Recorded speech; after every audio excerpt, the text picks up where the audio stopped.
welcome to my video. I'm Emma. I'm sitting in front of my bookshelf so I look intelligent. Today I'm drawing in this gigantic sketchbook, Strathmore drawing paper, 50 sheets of 70-pound paper, in case you're wondering. And the pencil I'm using is this Numb, which I didn't have to sharpen at all through this entire video, because I'm drawing with the side of the pencil. Good for line quality and good for drawing with a nub. Look at all those hands. I drew them all in one sitting, which is pretty cool.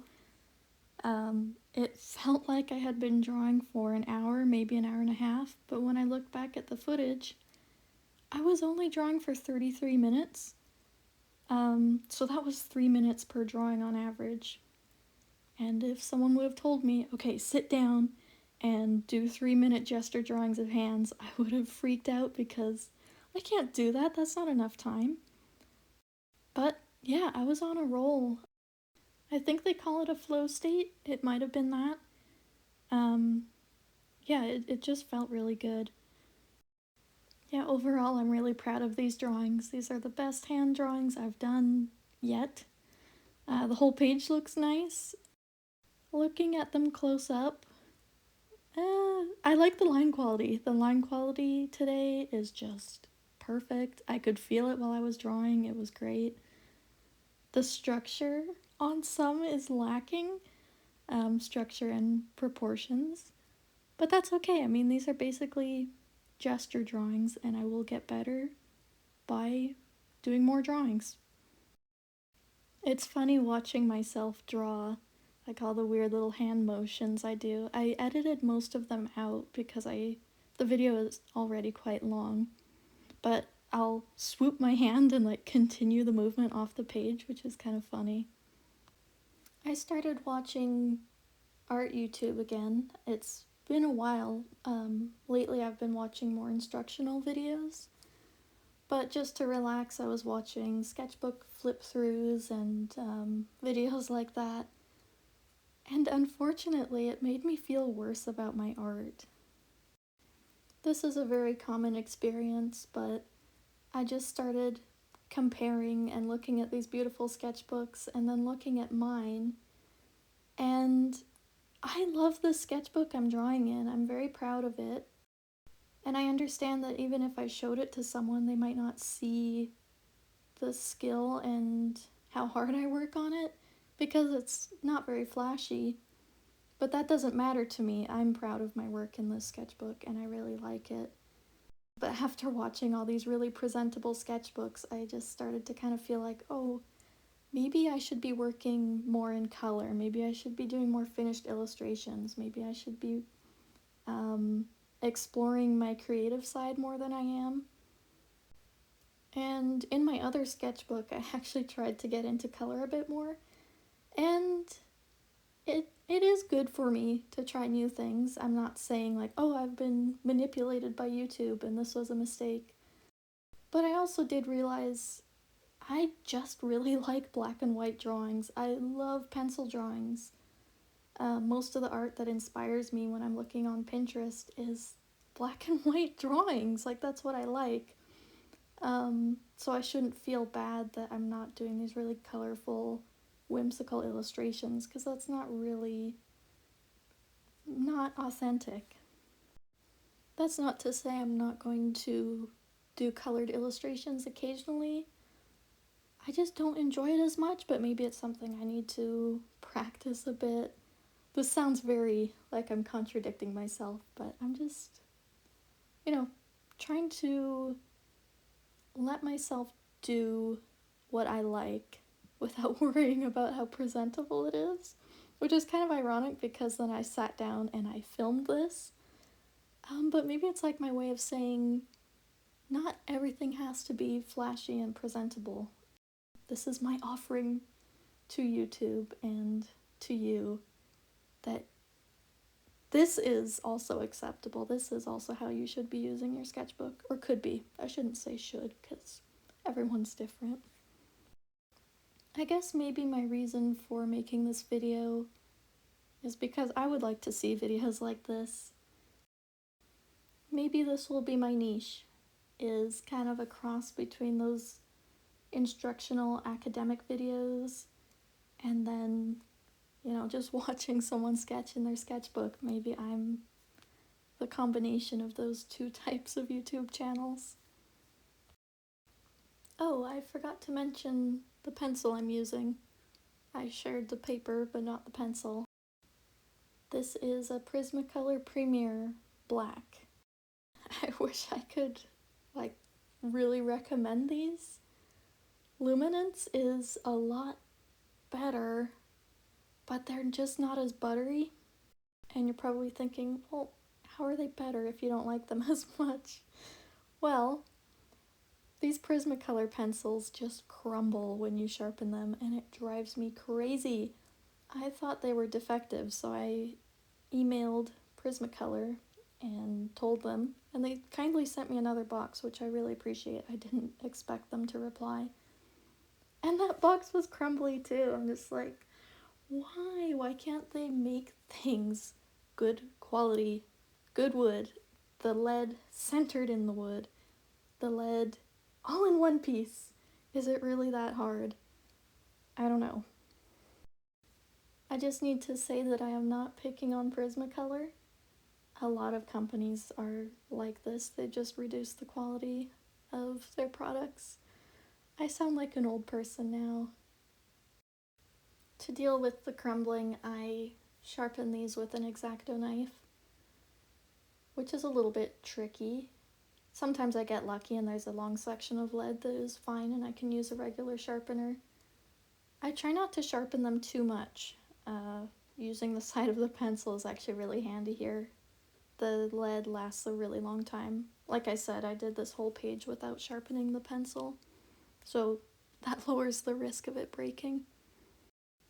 I just have to say, using colored pencils in my sketchbook for gesture drawing and anatomy studies was the greatest thing for my art. Not being able to erase. That is not even an option. I used to get very caught up on using the eraser. Oh, that line isn't quite right. Oh, I need to erase it and do it again. And I would just get caught in this cycle. And the paper starts to wear out. And before you know it, you've spent way too much time on one drawing. So this way, I'm thinking more carefully as I put each line down. And if it doesn't work, I don't get caught up in it.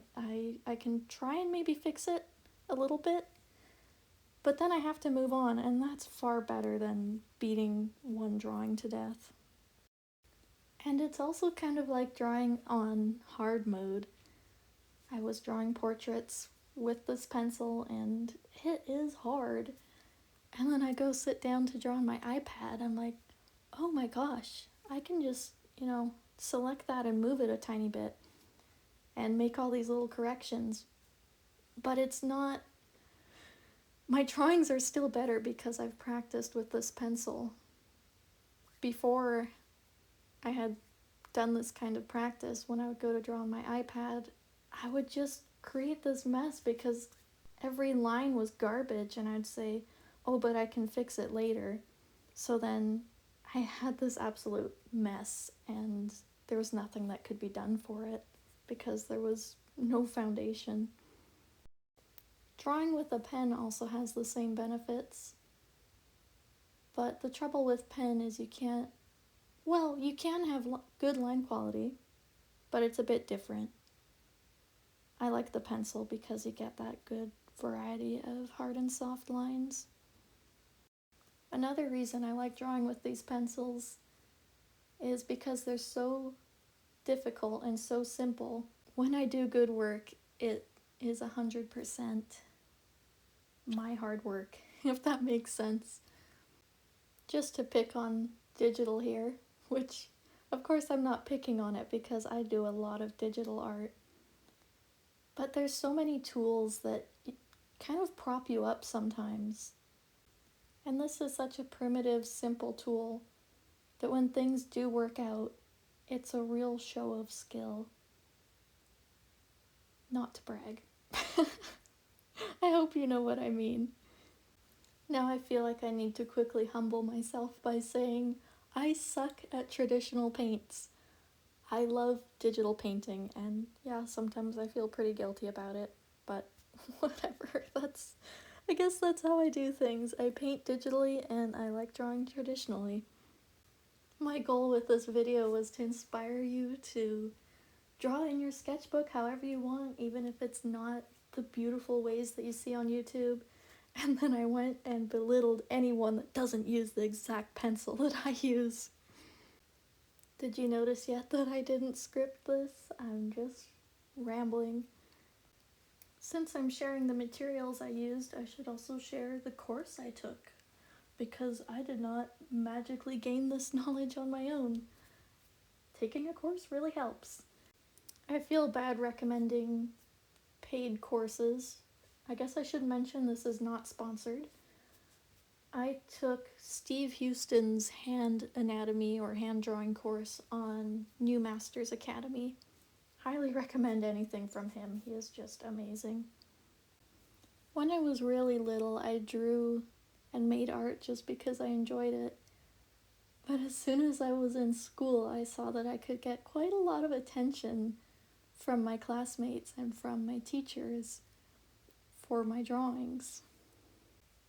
And one of the most common things I would do to wow people would be to draw my own hand as I'm drawing it.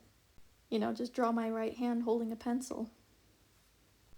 That was probably really the only position I could draw a hand in because I had done it so many times. But this does kind of feel full circle in a way, although now I'm drawing hands because I really enjoy it. Call me crazy, but they're really fun to draw. This is like the complete opposite of full circle, but around that time when I was drawing my own hand to impress people, I got some art lessons from my 3rd grade teacher, and she taught me, draw what you see, not what you know, and that made a huge difference in my art. It was like, oh my gosh, of course, I can just draw it and not think about, what I think something looks like. It's right there in front of me, I just have to copy it. And then recently when I started studying the fundamentals to improve my art, it's like the complete opposite. It's draw what you know, not what you see, which is incredibly weird, but that's the constructionist approach. You have to understand the forms in a simple way and see through things. And then that was also a big eye-opener and just really improved my art. When I decided to go back to the fundamentals, that was in high school. And my art teacher was like, why would you do that? Why would you go all the way back to drawing cubes? Your art is already really good. And first of all, I thought it was weird that she was discouraging me from improving my art in the way that I thought I needed to. But also, I appreciate the compliment. And I didn't really know what to tell her at the time, but I figured it out a little while later. I was really good for my age, but I wasn't improving. And what happens when, I'm out of high school and I want to be a professional illustrator, but my art is still at a high school level? That's just not gonna work. And yeah, if you look at my sketches from that time, everything gets so much worse because I was stripping it down to the bare bones and revealing how little knowledge I really had. Luckily, I had confidence that I was doing the right thing and that it was going to pay off. And you know what? I'm proud of myself for being that mature to make that kind of investment, because it was not paying off anytime soon. This was like, at least a 3-year investment. Looking back, that's like, oh yeah, that's not that much time. But 3 years of suffering to improve your art, good on me for sticking with it. Something that kind of surprised me along the way of studying the fundamentals was that it's really not linear. Like, you don't say, okay, I am gonna start with perspective, and then da da da da da, and then I'll be done. You just kind of keep circling around weirdly, and this is a lifelong process. Like, I'm always gonna be practicing and studying to improve, which is awesome. Luckily, I really enjoy it. At first, it was a struggle, but now I just love it. It's one of my favorite things to do, which might also be bad in some ways. I don't really do finished illustrations. Everything I do, I view as like a practice or a study. I do have to wonder, though, especially with Instagram artists, how much work we don't get to see, which is totally, you know, we get to choose as artists what people see, but sometimes it gives a false impression that they're not practicing, they're just that good, and all we see is their finished work. And even what I post on Instagram, I view all my paintings as practice, and I don't really show my sketches that much because I guess I just don't really have a good format to show them in, although maybe YouTube will be the way that I show these sketches. So yeah, even though I feel like I'm just, sharing as I'm learning and being pretty informal, there's still a lot of my work that people don't get to see, so it doesn't give the full picture. Anyway, I think I derailed a bit there, but my point was, because of social media, perhaps we view learning as something that you do once, like you learn the fundamentals and then you're good to go for the rest of your life. But I think all the other artists are practicing all the time as well. They just might not necessarily show it. Another thing that might confuse how we view how other artists practice is that people at such a high level, like Steve Houston and David Coleman, their practice drawings are so good that to us that would be finished work. But they are still practicing, it's just at such a high level. On this hand drawing, I had absolutely zero foresight, and I didn't realize it wouldn't fit where I put it. In the original picture, the pinky and the ring finger are down, and then the middle and index are up. I think that's how it was in the picture. But there was no room for those two fingers to be up. They were gonna really overlap the drawing above it. So I had to improvise. I used my own hand as reference and changed the position of the fingers. So that's what I'm doing when I'm like putting down the pencil and looking at my hand like, ooh, fingers. This is my 4th sketchbook of this size. And then I think I have 4 regular size sketchbooks that I did before that.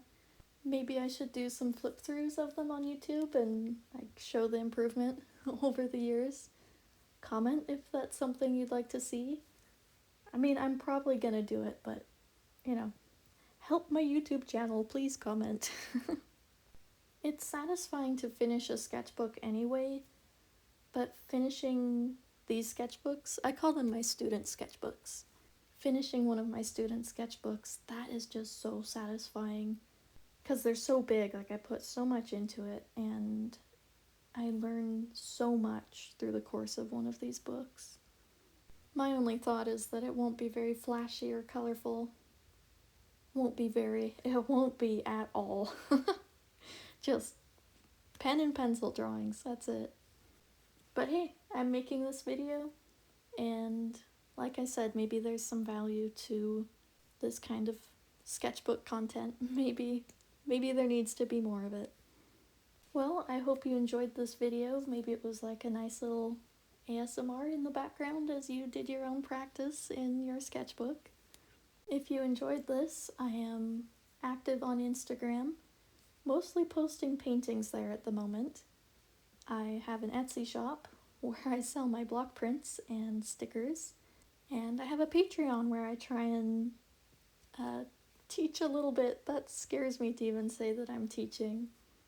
I like to say that I'm sharing what I learn as I learn it. That sounds less scary.